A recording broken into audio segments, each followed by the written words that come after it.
Yeah, Rap Radar Podcast, Elliot Wilson. It's B-Dot. B-Dot, what's up, baby? Man, we in Inglewood, always up Inglewood. to no good.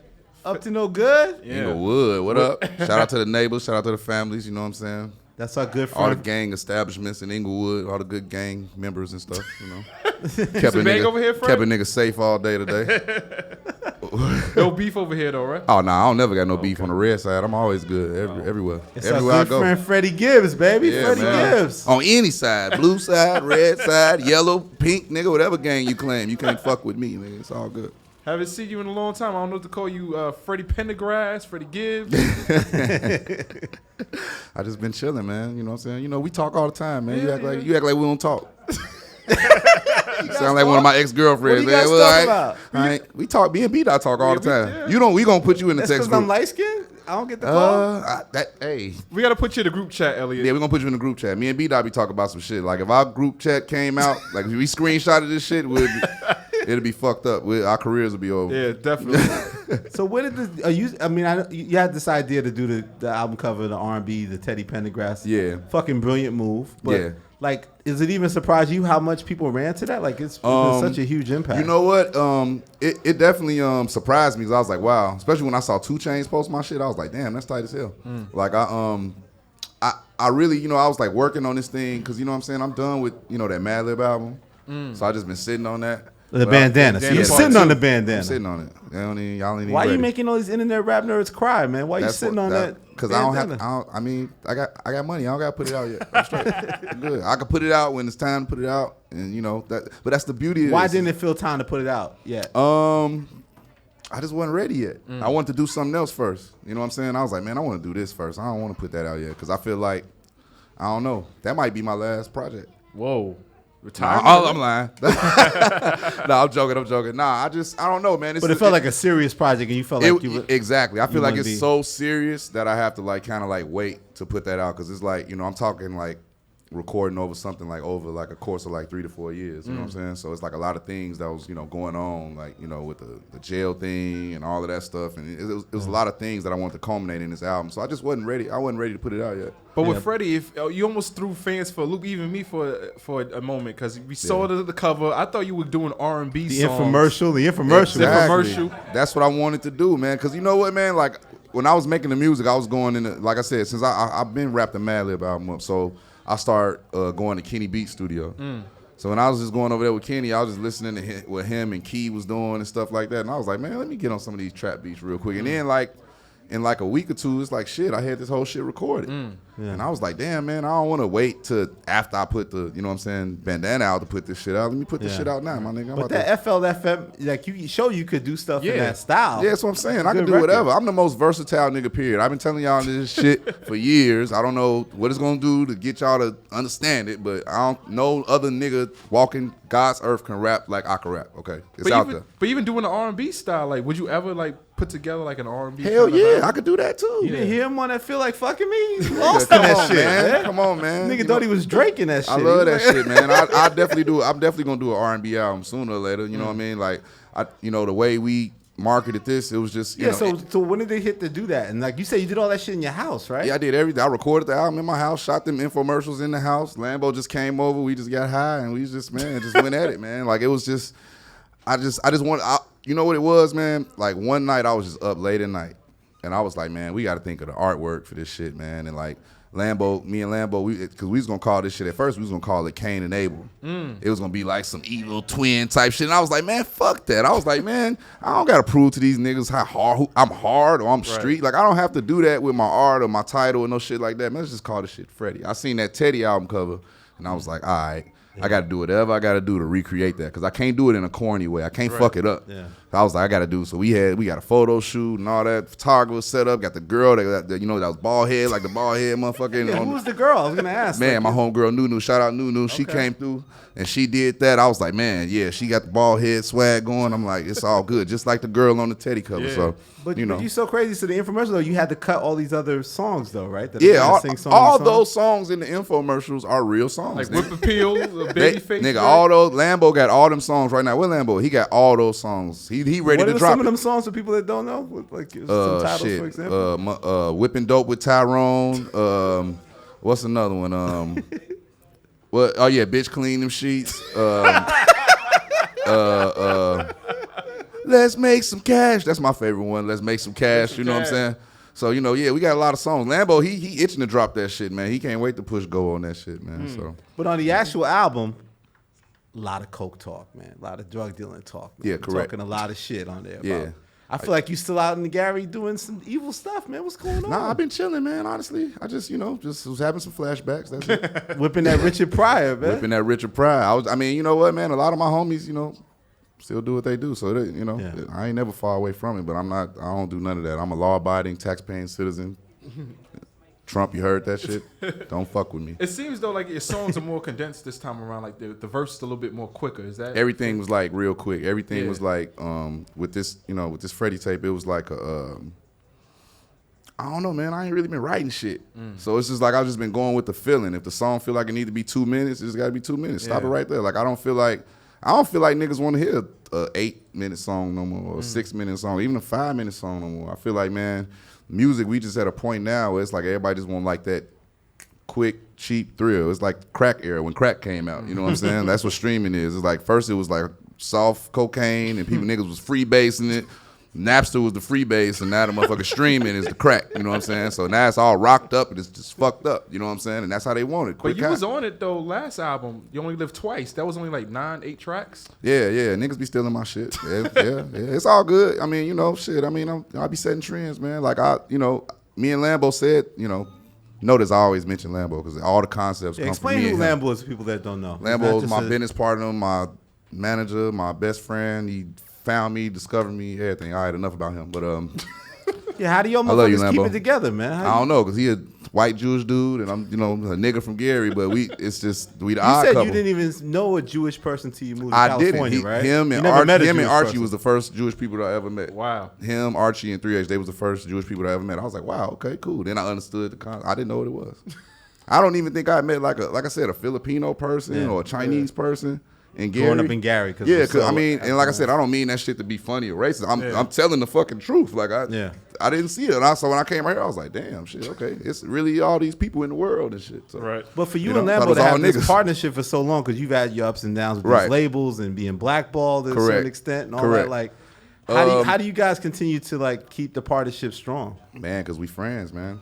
You know what I'm saying? Like, I mean, a lot of motherfuckers will say like, yeah, ain't no friends in business and all that shit. But man, if you fuck me over in business, how can you call yourself my friend, man? So it's just like, I don't know, man. We just got a bond, man. We know we got a vision. We both got the same vision, and we just been sticking to it, the whole time. You know what I mean? So. On the project too, someone that you had a strong bond with, he's not here no more, is Uncle Big Time Watts. Oh yeah, definitely. You know. Watts was like my dad, man. You know what I mean? Like when my mom would go to work.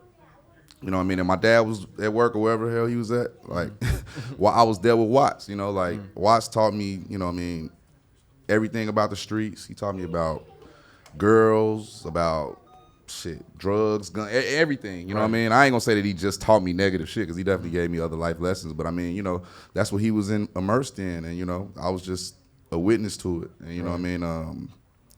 You know, it's sad that, you know, it deteriorated him, you know, as a person. But, you know, I definitely learned from a lot of his mistakes so I can, you know, be where I'm at. So, you know, rest in peace to my uncle. You know? So it's important to have those audio clips of him on those particular songs. Yeah, man. Right? I gotta let him live on, man. Yeah. You know what, man? Like, all of that shit is on the songs because, I mean, you know, my music is basically everything I'm thinking, man. I got so many voicemails of Big Time Watts. I listen to that shit every day.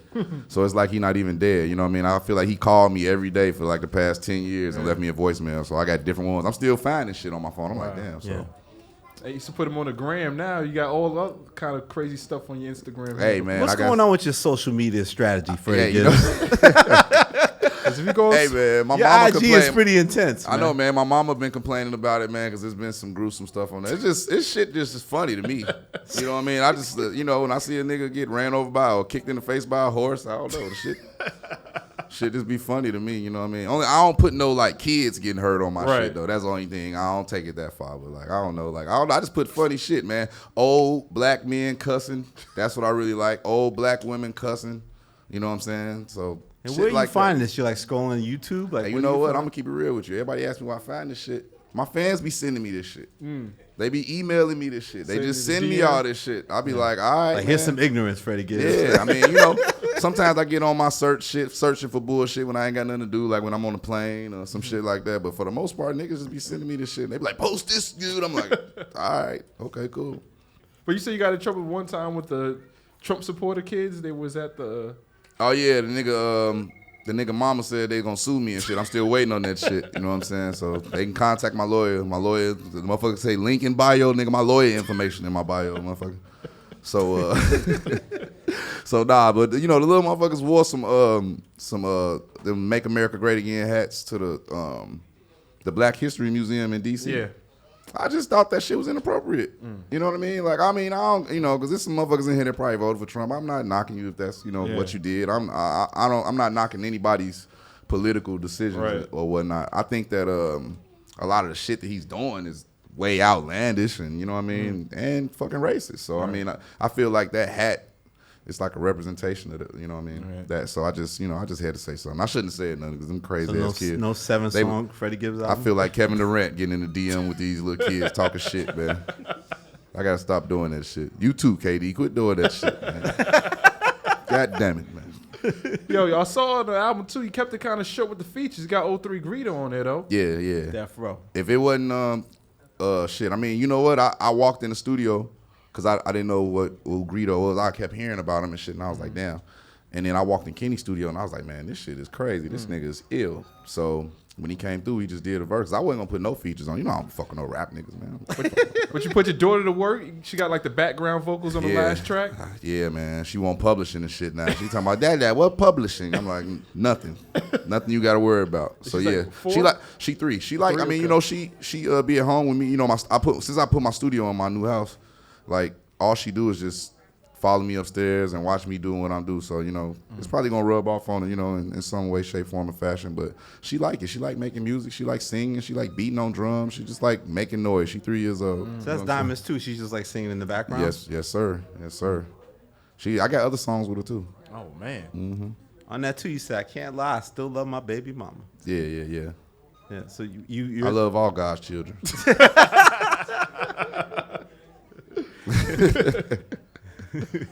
I love all God's children, man. She's a child of God. She's a good person. She's a good. But you mother. said when she pisses you off, you on some pimp shit. Yeah.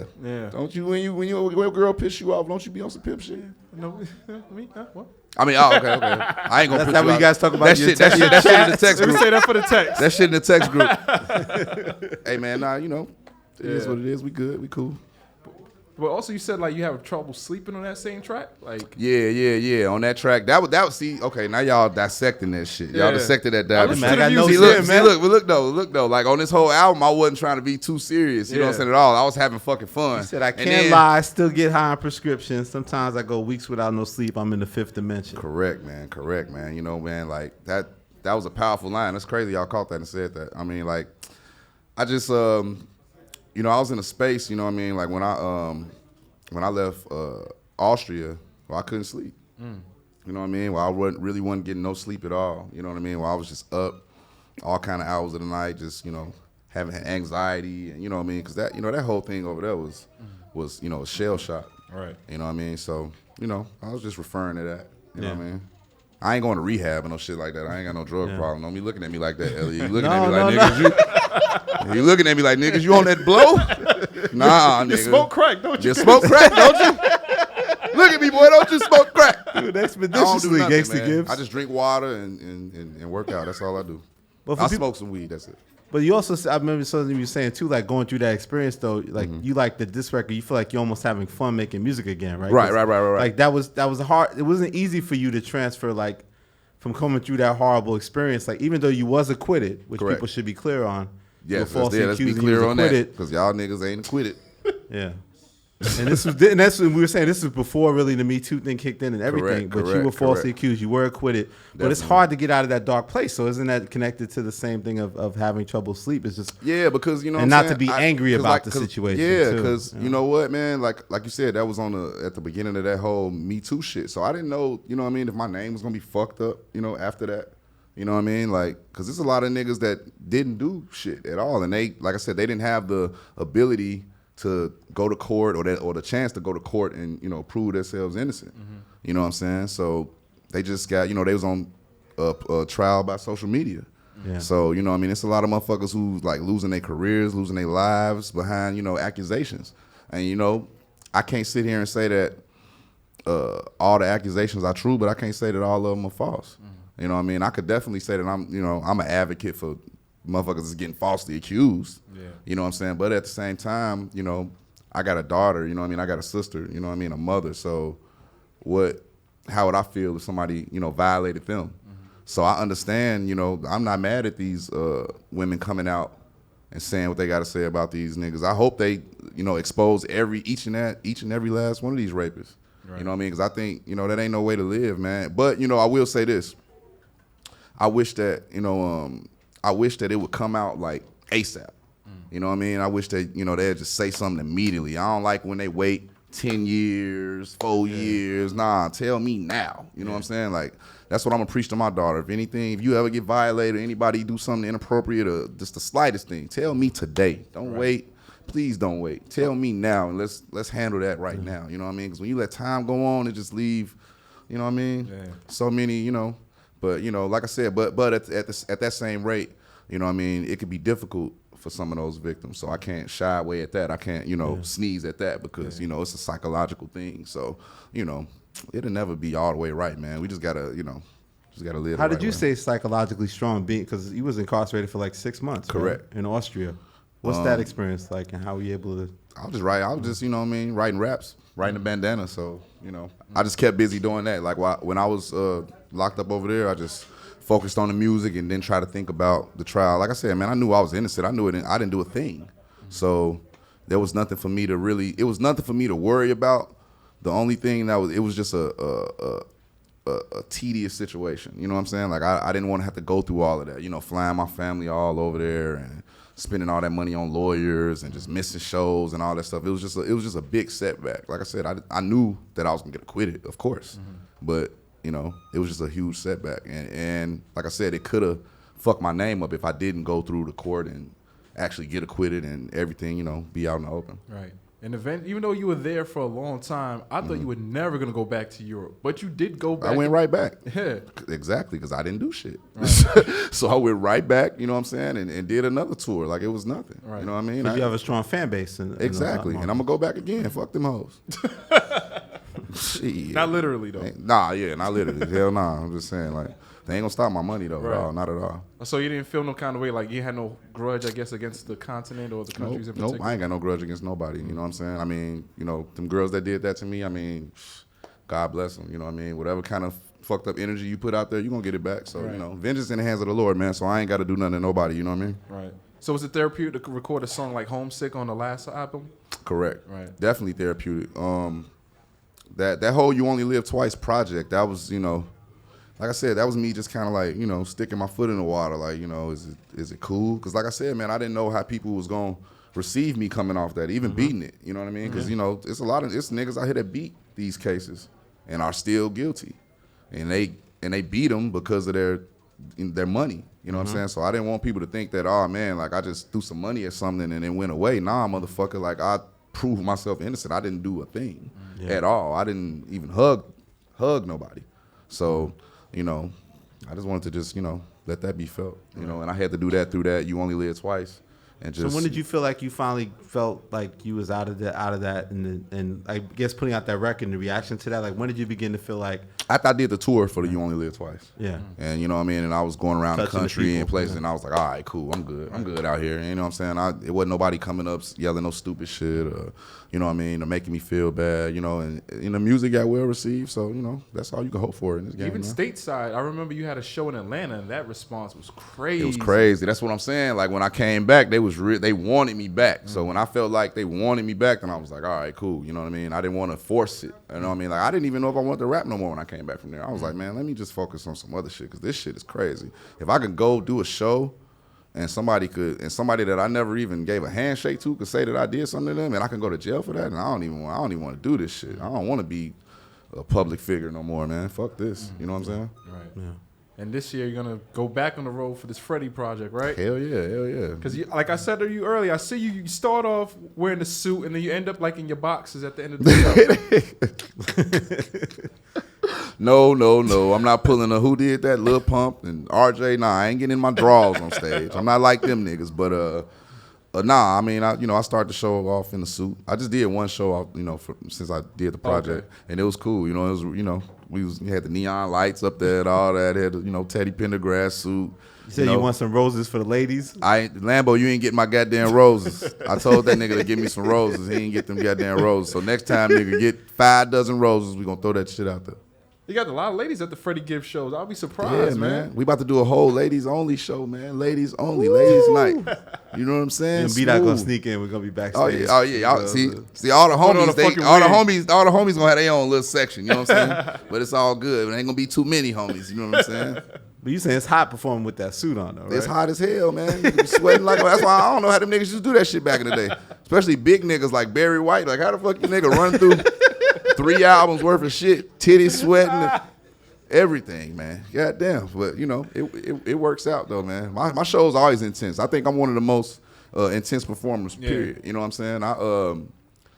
Like a long time ago, I was watching some shit on TV with Busta Rhymes performing. I don't know. It might have been you said that Busta Rhymes was the best performer. Yeah, a lot of people believe he is, yeah. You think? I was like, man, fuck that.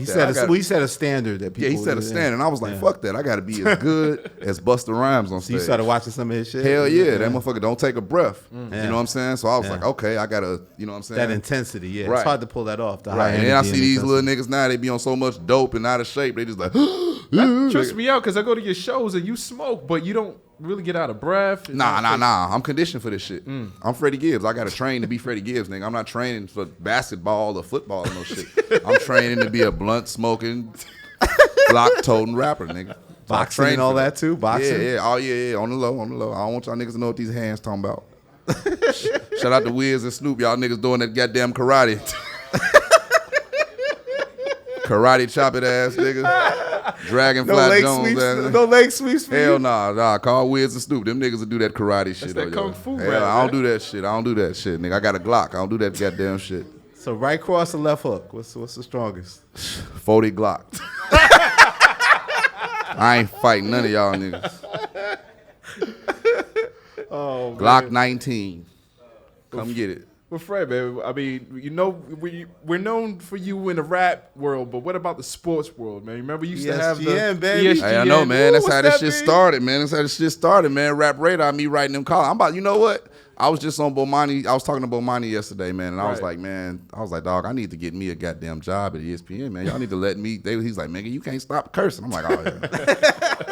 I was like, I can go in there and not curse, man. Let me go on First Take. Y'all be having Wale on there. Yeah, right.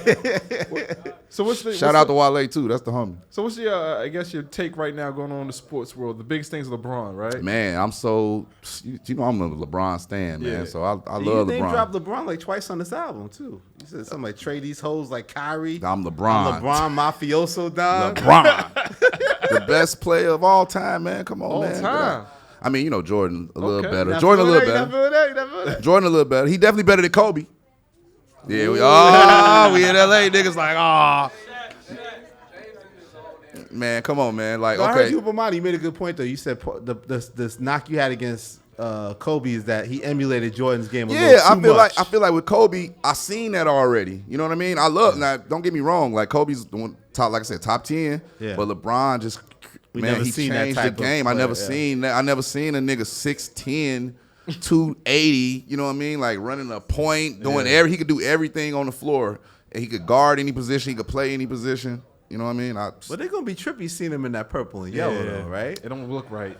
It looked great. I was a long Inglewood, California, ladies and gentlemen. I was a long time Bulls fan, man, but I've been living in LA like 14 years, man. So I got to switch. I'm Lakers now. I'm Laker gang now, man, with LeBron. When LeBron signed, I signed. I'm with LeBron. I got tickets too. I'm out. Oh wait, speaking of sign, you said something too about because Eric Dickerson. That's my daughter's grandfather. And he said something about Bo Jackson was showing you love, right? Yeah, you had to bully him for an autograph. Yeah, I had to try to bully him for an autograph because he didn't want to sign my football. He was like, hey, man, I get like $2,000 a ball for these. I said, man, fuck that, man. Come on, man. nigga. I ain't no regular nigga up in here. Let me get one of these motherfuckers, nigga. But he said he was a fan though, right? Yeah, he showed me love, man. Yeah. Him, who else? Tim Brown. There's a lot of niggas up in there. They took me. I went to a golf tournament with them niggas. You know what I mean? Yeah. So so I be fake playing golf out here now.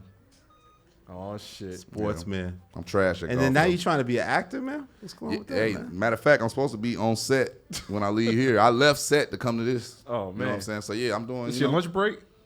Fuck that. I'm breaking like a motherfucker. They like, yeah, you can take lunch. I said, take lunch, motherfucker. Y'all know who I am, motherfucker. Nigga. It's gonna be, I see y'all niggas at 9, motherfucker. But yeah, man, I'm doing my little acting thing, man, trying to get out there and cut my teeth in the, film world and stuff like that. I got a lot of aspirations. I want to like write some films. I want to, star in some films. You know what I mean? I want to, there's a lot of things I want to do out here. Aren't you a botanist? Aren't you a botanist right now with the Freddie Kane pharmaceuticals? Man, I don't support drugs. I don't know what you're talking about. I thought you had your own strain. No, I don't got nothing to do with none of that. My goodness. We'll edit that out. No Kane season. The Feds listening, man. Uh-oh, Too Short. What? Legend. Hey, Short dog. yeah, Short. Hey, man, I got a Too Short story for your ass. Let's do it. Let's do it. I got a couple of them, nigga, and they recent. Oh man. Short Dog, look, me and Short Dog, we at Sam's, right? Mm-hmm. So I'm like, niggas drunk as hell. I'm like, damn, man. I was like, Short, man, what's up, man? He like, nigga, what's up? He said, follow me around here, man. I was like, follow you what? He's like, man, just come around the corner. He had some bitches in the car and shit. And I was like, all right, Short, I'm about to come fuck with you. The nigga pulled up to a warehouse or some shit. And I was like, nigga, where the fuck we at? And then he was like, nah, come on, man, come on. Nigga took me in the warehouse, nigga. This shit had a club in there, a strip club, 2 apartments. Am I like the nigga? Look, the shit had a jacuzzi in that motherfucker. I'm like, what the fuck is this? This shit. 4 studios. Nigga got 2 barbershops in that motherfucker. This nigga got a whole compound, man. The Too Short compound. On my mom, I swear to God, niggas naked hoes everywhere. I was like, it was like when the nigga Master P on I Got the Hook Up when he went in the back. That's how that shit was with Short, man. Shout out to Short, man. For real. Where's this at? Here in L.A.? Hey, man, I ain't gonna tell you where it's at. Short got to tell you where that's at, man. But it's here. It exists. It exists. We can go. You want to go? Local. Yeah, it exists. Oh man, we gotta go. It definitely Not here at exists. the Sprint store. Nah, it ain't in here. It ain't here. Ain't nothing in here but Tidal. Oh man. So Fred, man, what's next? Really, you know what I'm saying? The acting thing. I want to open me up a fried chicken restaurant. You know what I mean? Sooner or later. You know what I mean? That's one of my passions. I can't cook shit, but I can sell Arm it. and Hammer. I can sell a chicken on the streets. I can sell a chicken in real life. Yeah, so. okay. But nah, man, just continuously to make this music and like I said, man, focusing on the acting thing and ready for that bandana. You get a lot of scripts come your way and stuff. Yeah, like that? man. Okay. I've been auditioning for a couple years now. I just be losing the roles to like big niggas and shit like that. Like who? I heard what's his name? Like Michael K. Williams and Marshall Ali. That's the homie. Shout out to him. I really love that. He like probably one of my favorite actors. But yeah, I lose roles to niggas like that, so it's cool. We gotta get you like on Luke Cage or something. They put a lot of black people in there. Man, they need to put me on something, man. You know what I'm saying? Some kind of nigga superhero. I told these niggas today, I'm playing a part right now. I'm playing, you know what I'm saying? I'm basically just playing a gangsta ass nigga. I'm like, man, y'all could have let me play a lawyer or police or some shit, man. I want to flex my range, goddammit. You know what I'm saying? Like, I want to play that nigga police that was on Boys in the Hood. Like, look at you, nigga. Get your black ass out this mother. Well, you the Crenshaw Mafia? You Crenshaw Mafia, you one of them Crips, nigga. Yeah, I want to do some shit like that. Fuck this gangster shit, man. Y'all see me play that shit on the raps all day, so, I think you need to get into the comedy, Fred, because of the IG, your personality, when people get to meet you. I'm about to do it, man. I'm about to do like some random ass shit. You know what I'm saying? You gonna, see me popping up doing some shit, man. I'm thinking about doing stand-up. And the merch thing's crazy. These niggas even selling like Freddie pillows. Oh, yeah, ladies. the pillows. Hell yeah, don't sleep on Freddie that shit. pillows. Do not sleep on it, bitch. Get you one of them motherfucking pillows. Get you one of that motherfucker soft as fuck. Soft and silky than a motherfucker. And they moving? Hell yeah, they moving like a motherfucker. Shit, niggas buying them. This motherfucker's like, man, I feel kind of weird buying this pillow with your face on it. I said, I don't feel weird taking your money, motherfucker. So go ahead and run that shit, my nigga. I need that. Run that. Absolutely. Pillows, we about to do draws, all that shit. Hell yeah. Not with your face on it though, right? Nah, just the words. Oh, okay. Just the words. That's it. Thank you, Gangsta Gibbs. Where you going to, Short? Come here, Short. If Short walked out, next. he got some hoes outside. That's why he went outside. That nigga. I got Short. another Too Short story. I seen that nigga walking to the W, nigga with a bitch at like 5 in the morning. I was like, "What you doing, Short?" That nigga was like, "Gibbs," and that nigga just left the bitch. He was like, "All right, bitch." I was like, "I wasn't you with her?" He was like, "No, I don't know that bitch." I'm like, "This nigga Short Dog, man." Hey, man, I idolize Short Dog, man. If it wasn't for no Short Dog, I definitely wouldn't bring be him here, in. man. We got to bring Short in. I think he's on the phone. He on the phone, man. I told you he's talking to one of them hoes, man. Big Time Watts actually put me on the Short Dog. Oh, word. Yeah. What was the first one you remember here? Man, Blowjob Betty type shit? To all these bitches, hoes, and all that shit. That was the first. Them was the first words I ever heard from Too Short, and I was like, "What the fuck, nigga?" I was like, "Who is this nigga cussing on all this shit so much, man?" Like, I'll probably learn how to cuss better fucking with Short. Thank you. Thank you. I've been cussing motherfuckers out for years because of you. Biatch. For real. Off the top, the legend. Word. Yeah. Thank you, Gibbs. Man, Gibbs. thank y'all for having me, man. It's family, man. Yes, Always, Yeah. man. Rap Radar ESGN. Yeah, man. Come on, dog. Y'all want to start this shit up again, man? Let's do it. Let me interview some niggas with y'all. Next time y'all have some rappers, let me come. Fuck it. Nigga. Yeah, let me ask. I'm going to ask questions. I'm like, nigga, shit. so where my feature was at that you told me you was going to give me, bitch, nigga? So next rapper y'all come, I'm coming. I'm popping up on y'all motherfuckers. Real shit. Yeah. Shout out to Jay-Z, Beyonce, man. Tidal, man. Give a nigga a job, man. Rap Radar Podcast. Put me on, nigga. Put me on. Yeah, Rap Radar Podcast. Elliot Wilson. Beat out. Beat out, man. Little bonus, man. Sir Too Short is in the house, man. You put the sir on it. Sir. That's how I know I'm official, right? That's day one, yeah. First time I married ever to the town, you know. first time I ever put it out there, it was Sir Too Short. Hey. I like Sir Too Short. I'm saying that's my name. Why'd you put the Sir in the beginning? Hip hop has always been closely affiliated to street culture, and that just was a street thing. Certain people, you'd be like Mr. So and So or Baby So and So or Lil So and So. Sir was a one back in the day. Like one of the little homies should bring that back. Yeah, right. With all their little original names now. And you won't stop, man. You got another album coming, man? I'm at the point now where I can admit it. The word retirement does not apply to hip hop.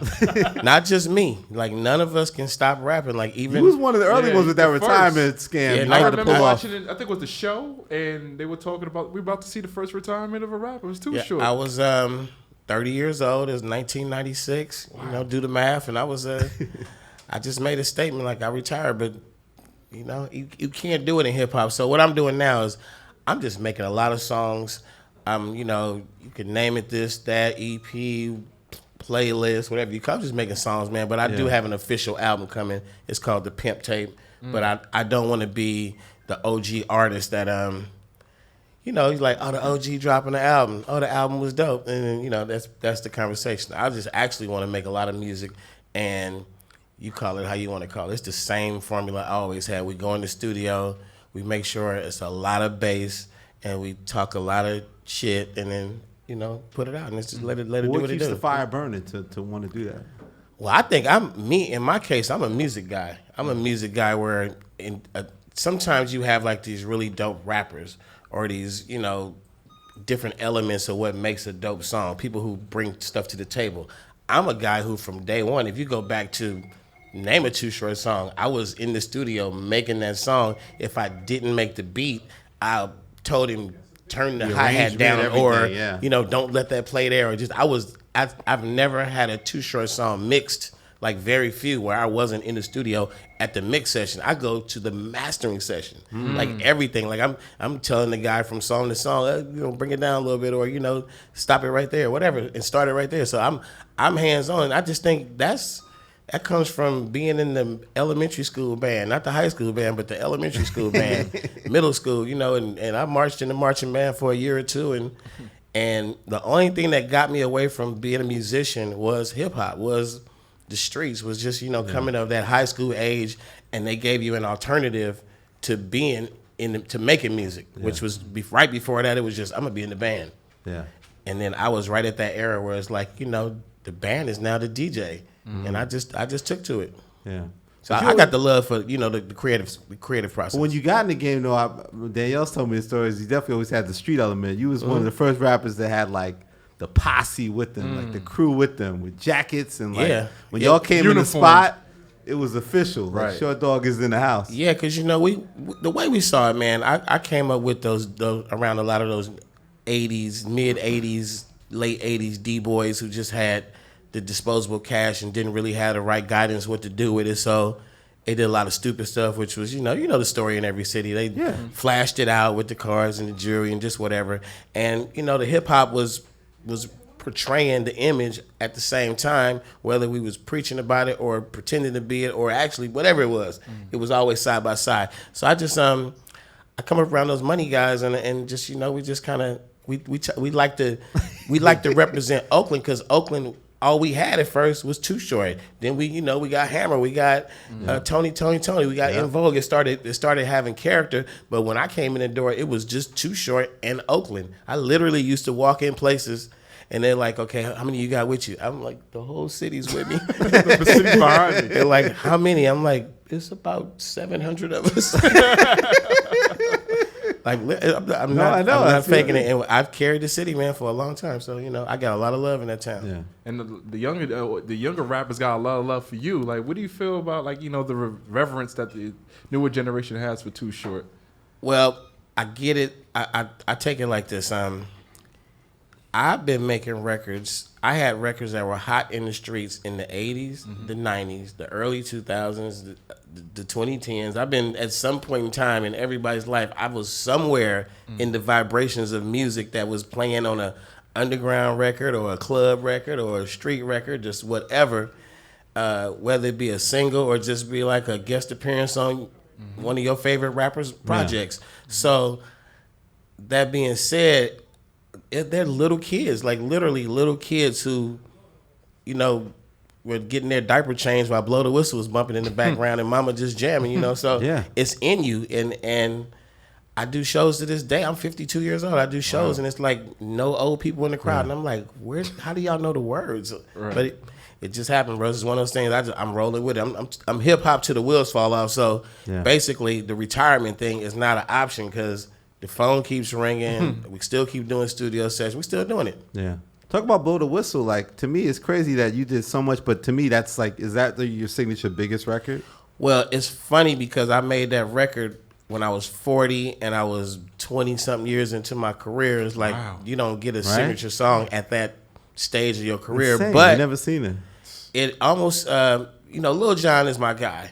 Yeah. And a lot of people don't really relate Lil Jon to me that much, but Lil Jon, at the point where he was just entering the music business, I was very instrumental to him. And at a point where I probably would have fizzed out with most of the people in my era, Lil Jon came in and gave me an extension to my career by giving me a bunch of songs that we had, like Bia Bia back in Atlanta, that moved out. We had a bunch of songs that was like, just on a certain regional level of success, like you couldn't be a better player. Scene. And then we start doing Shake That Monkey and Blow the Whistle. And these are songs that people know me for, but they have no idea about Biatch and Blowjob Betty and all that. Or that even as Lil Jon was making all those other hits, that he was actually giving me those hits, Yeah. So I feel like, that was just an extension to the career, man. And a song like Blow the Whistle wasn't a big hit when it came out. It was I don't think it was ever a hit record. It just did this thing that some records do. It hit wherever it landed, but it didn't land everywhere at the same time. So it would jump to another city, then jump to I don't know who was taking it there. It would just find its way.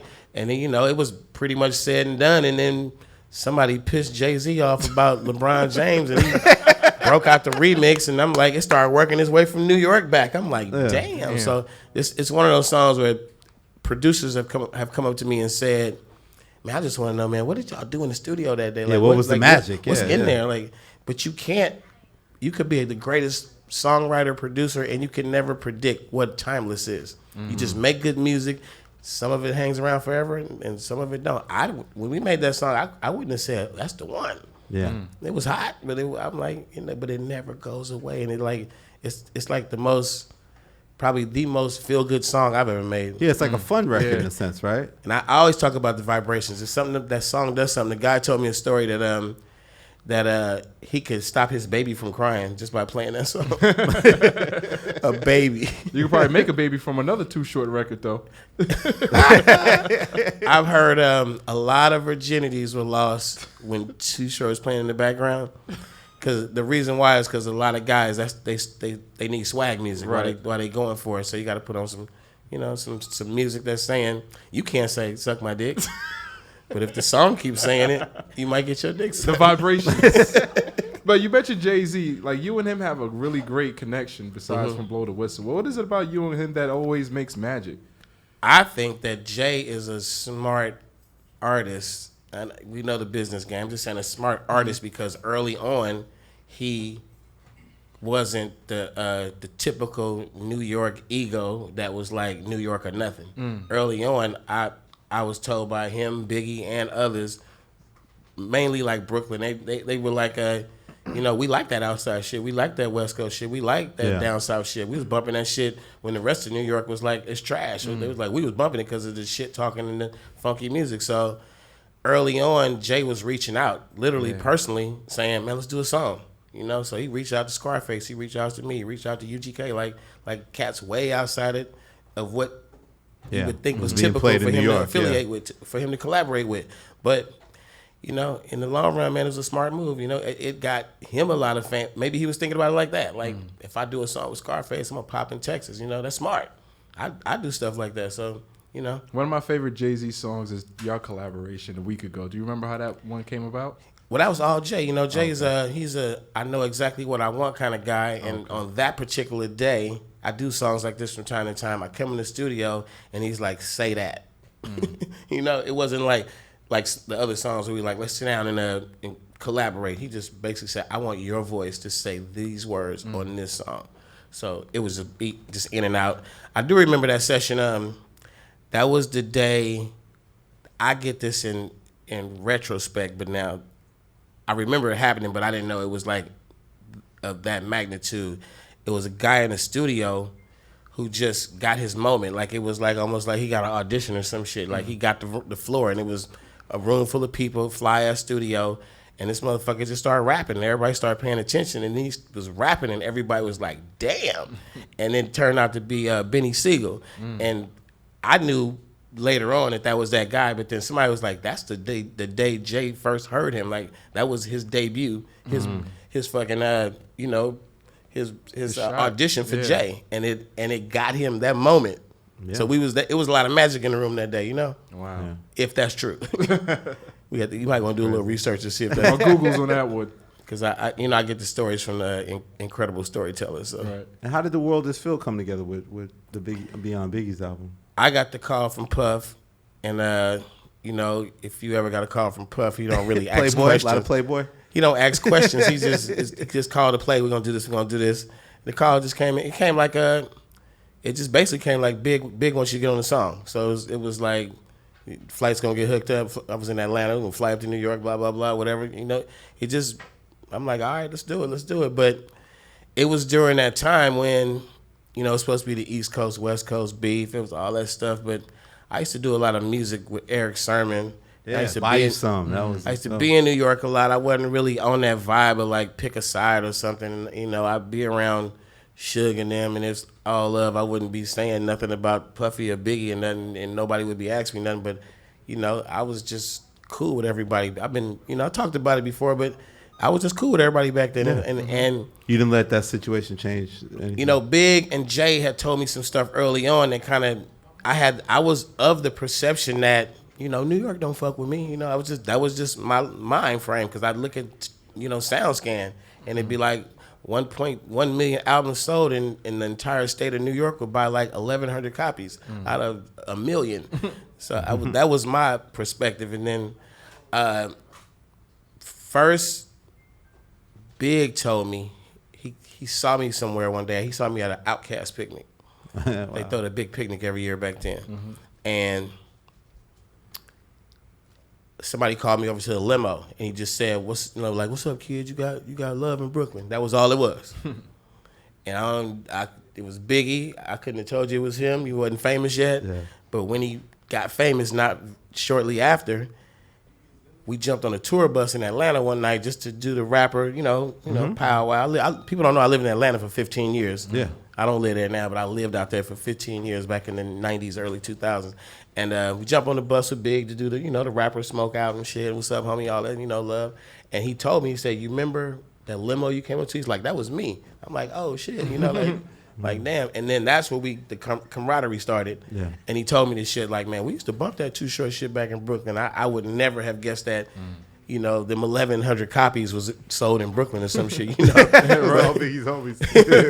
Junior Mafia. But, other people confirmed that. Jay told me that, and Big told me that they would be bumping shit like Ghetto Boys. They would be bumping fucking UGK and shit. Yeah. And nobody wasn't fucking with it. And they was on it. So, that shit later on led to those friendships and those songs. So, I consider that to be very fortunate that I was on probably, I can't get the numbers right, but I was on 2 or 3 Jay-Z projects. I think it was 3, and I was on two Biggie projects, and a lot of other stuff. I was.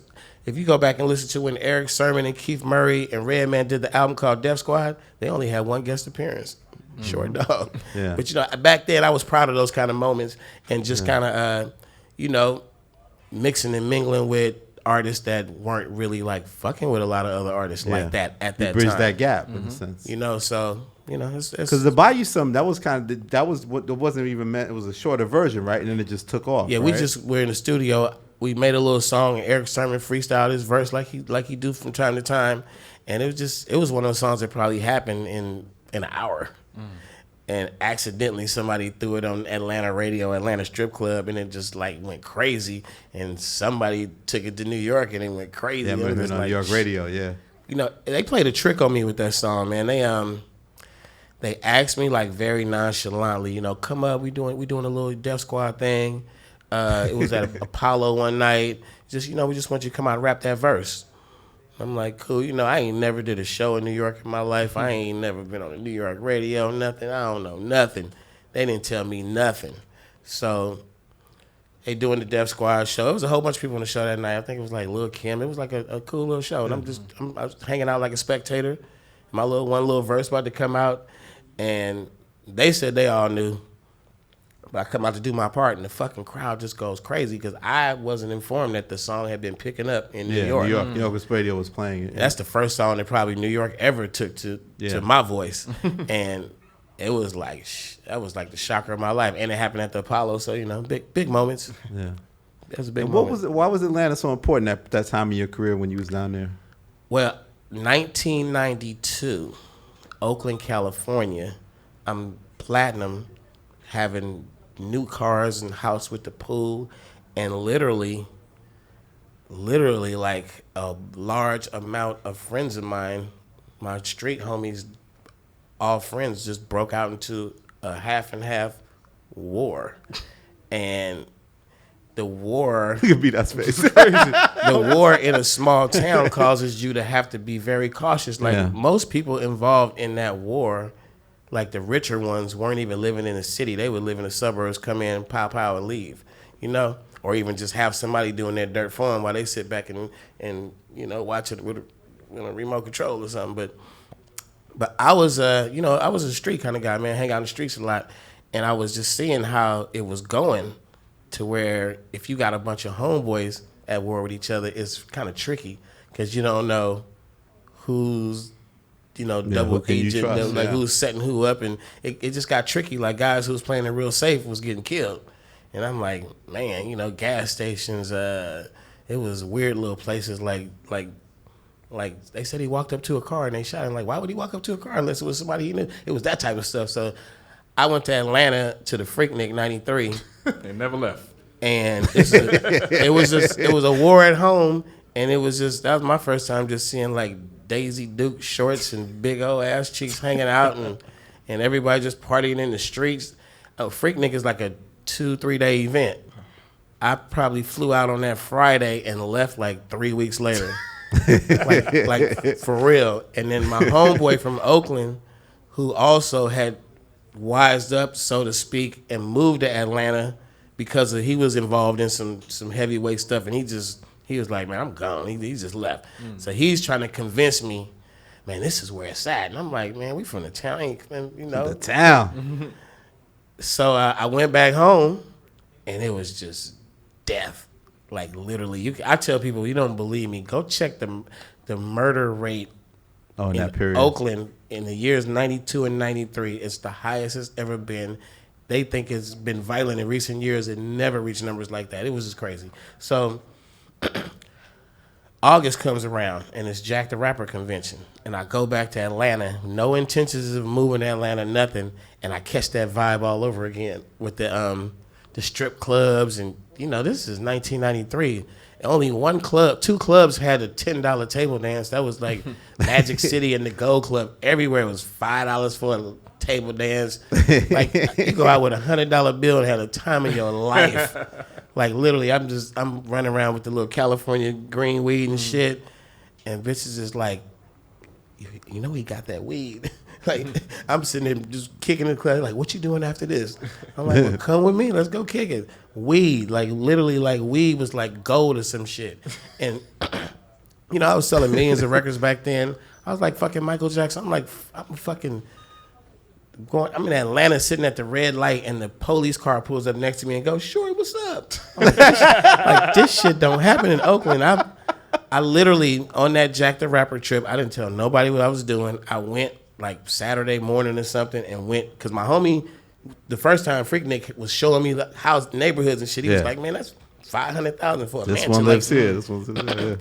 So I snuck out. I remember the routes and shit, and went out. I literally just snuck out from the hotel, went out and bought a house. Crazy. No shit. And that was August. By December, I was living in that house. Wow. I stayed 15 years. Wow. Where are you living? Back in Cali? I'm back. I'm in LA now, but I went to Oakland for a few years. I went to Vegas. I was trying to find where should I be, and in the process of finding where should I be, it's only two places I really could be as far as business. I could get down in Atlanta, but the West Coast kept saying, "Bring your ass back home." And no matter where I land, the Bay or Vegas, wherever, I keep flying to LA to get the money. Keep flying to LA to do this, do that, do this, do that, and it just cost me a lot to not be in LA with the hotels and the airfare. So I tried it for a little trial run. Yeah. Let me just try the LA run. But, and then the Bay is in LA. We here. You can walk in the room, go to the party tonight and say, "Where the Bay at?" And you're going to get about a 25-30% roar. Like we relocated like a motherfucker. So it feels at home. And then, a lot of people don't know, I grew up in LA. From when I was born till I was 14, I lived in LA. And I got a lot of family out here. I know the neighbor. I got a lot of first cousins, and they all had a bunch of kids. So all my first cousins' kids are grown now. So I got a whole family thing going on. It's good. And we're still getting that music. Yeah, and when we get an album, the album should be definitely in the next 60 days. Yep. You ready? We're ready. Singles out. We just dropping it. We got singles coming first. No, we definitely. It's definitely a rollout. Okay. I did some hot stuff with some different producers. I don't want to name drop, man, because it seems like we're in a day and age where a little surprise. If your album ain't popping with some key features and some good production, why are you even dropping the album? So believe me, it's on there. We took the time and laced it up, and it's first class. And then what we done touring it? You gonna tour on the album, or what's the rest of the year look like? Well, man, I don't personally like tours. Really? I don't like tours. I think that there's only one purpose for a tour, and that's for you to leave home, probably stay gone for 2-3 months, and do a lot of promoting, because tours do sell units and they get you popular, and make a lot of money. So just a quick run, but I'd rather just jump on a plane, go hit a lick, take my ass back home. So a tour would have to be very lucrative to get me to just go away for that long. And it's hard to be on tour, man. It's like a hard fucking job to do 4 or 5 shows, 6 shows a week in a different city, and just ask your body to do that. It sounds like, that's easy as fuck get up there. But that's like fucking playing a basketball or football game every day. Right. And once you fucking on the road, ask any artist, once you fuck up, a week or 2 into the tour, you got a good show, you all excited, everybody talking shit, and you lose your voice or something, or any fucking thing. You lose that voice, you're fucked. You got 3-4 more weeks to go, 6 more weeks to go. It turns into a miserable experience. And you've seen the artists with the hoarse voice on stage, or you've seen you know, the artists who's just barely hanging in there. Like the ones that know, you see somebody like Jill Scott. She got a show. You like, what's up, Jill? And she's like, like, I'm not talking today because I got a show tonight. Some tea, yeah. You know, so that's somebody who you got to know how to nurture it. And I have that discipline to a certain extent. I'm like 2 weeks in, I'm like, no, bro, I really can't yell after the show. I really can't talk loud, you know, just chilling. And then one night I'm just like, what, bitch? I'm like, and wake up the next day with no voice. Fuck for the rest of the tour. So I'd rather just do a 2-3, go back home. Make those classes. Hit one, go back home. You know, first class. The points is up. Mileage points is up. Yeah, we do the private jets, but I like the experience of like going to the barbershop, going to the grocery store, going 7-Eleven, you know.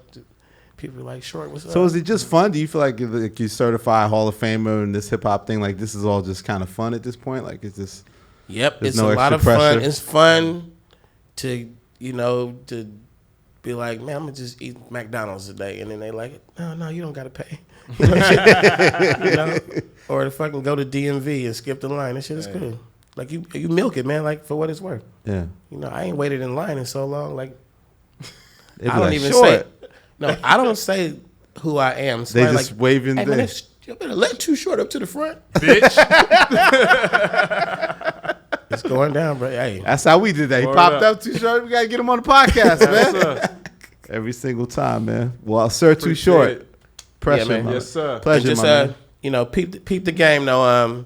That you got a lot of OGs that are extending hip hop. You know, the Nas's, the Jay-Z's, they dropping quality projects. You know, we got a lot of OGs get up on their stage and rip the stage. Yeah. And grown man rap. Yeah, you know, and it's not really fair for us OGs to shit on the young rap game because it's identical to what we were in with the whack rappers, the dope rappers, the hit records. I don't understand why this person's famous, this person not. It's the same shit. Yeah. And your mom and them going, that's noise, and the older people going, that's whack. We were the same kids who was called all that. Yeah. So now here we are, 40, 50, and we talking bad about them, and all they doing is getting money. And it's like, I don't understand it. You don't understand. You're not supposed to. You know what I'm saying? Yeah. My mama had no idea what the fuck I was talking about when I was 17, talking shit on the mic. She's like, what is this bullshit? Why is it so long? I couldn't tell her that day, but I'm like, this is the bullshit that's going to get you a big-ass house. Hey. But, you know, at that time, it sounded like, just sounded like trash. Yeah. So let the kids do their thing. So it's a two-sided thing, man. For the young homies, man, you know, I know these old niggas be talking bad about y'all, but at the same time, when you're an OG one day and you still getting money off hip-hop, you'll see. You'll see. There you have it. Sir. Too Short. Yes, sir. Yeah, Rap Radar Podcast. Yeah.